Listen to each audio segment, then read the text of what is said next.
Thanks for checking out the PsycHope Self-Help podcast, now on YouTube.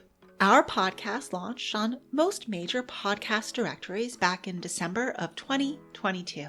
And as of December 2023, we're making our episodes available for all the lovely people who prefer listening to podcasts on YouTube.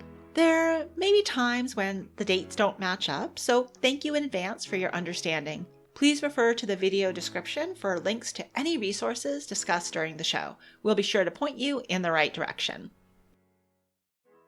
Earlier this holiday season, the PsycHope Self-Help podcast hosted the 12 Days of Holiday Stress Relief Audio Summit.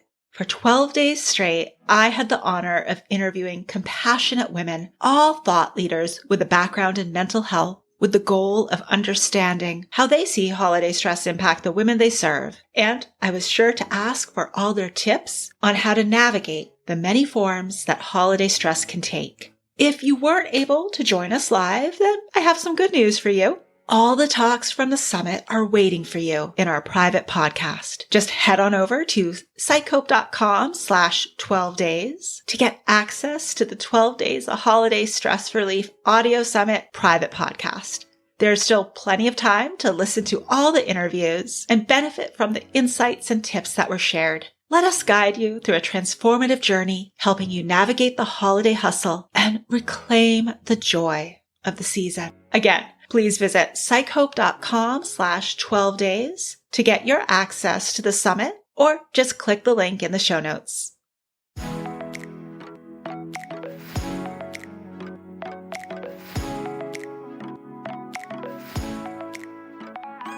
Hello and welcome. You're listening to the PsycHope Self-Help podcast, a space for women where psychology illuminates paths to healing, hope, and personal growth. I'm Dr. Jennifer McManus, a clinical psychologist, and I'll be your host. Each episode, we'll explore a different way to use psychology to enhance emotional wellness.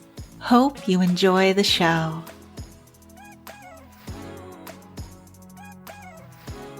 Hey, it's episode 6. You're catching the podcast during the 12 Days of Holiday Stress Relief. So far, we've explored setting reasonable expectations for the holiday season, as well as time management and organization strategies to help with holiday stress.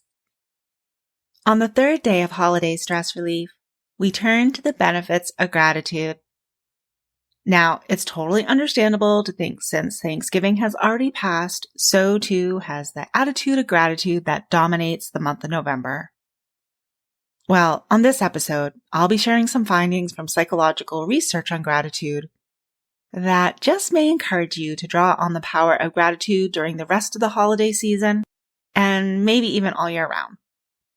Providing a little background here, the practice of gratitude is incorporated into many social traditions and is a significant teaching in all major religions of the world.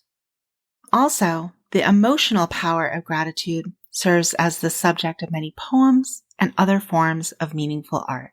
Even though humankind has highly valued gratitude for as long as we've kept a history of it, scientific attention to the practice of gratitude is, in the big scheme of things, an extremely recent event. That's because for the first 100 years of psychology in the United States, research was centered on understanding mental illness and how to treat it. However, by the year 2000, social psychologists, that's a specialty within research psychology, led a movement to expand psychological research beyond mental illness and towards improving well-being.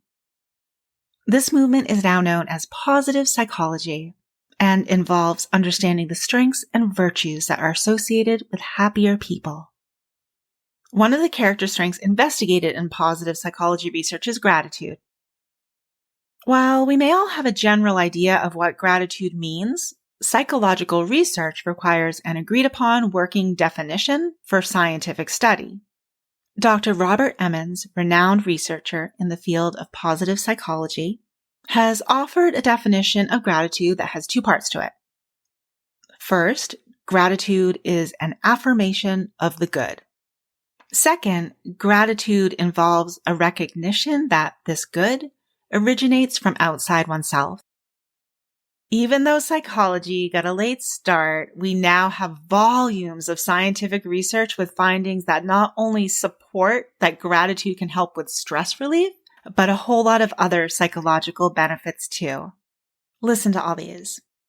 People who regularly practiced gratitude saw an increase in positive outlook for their future, felt more optimistic, had a better likelihood of achieving personal goals, greater ability to focus, improved interpersonal relationships, lower rates of depression and feelings of hopelessness, and higher levels of altruism.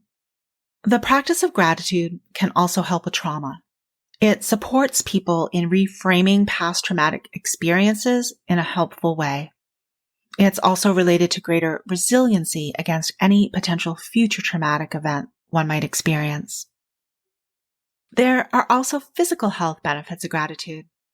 Studies have found that people who have a gratitude practice see an increase in amount of physical exercise, have improved energy levels and healthier diets, get better sleep, have higher rates of following medical advice they've been given, and reduced rates of smoking.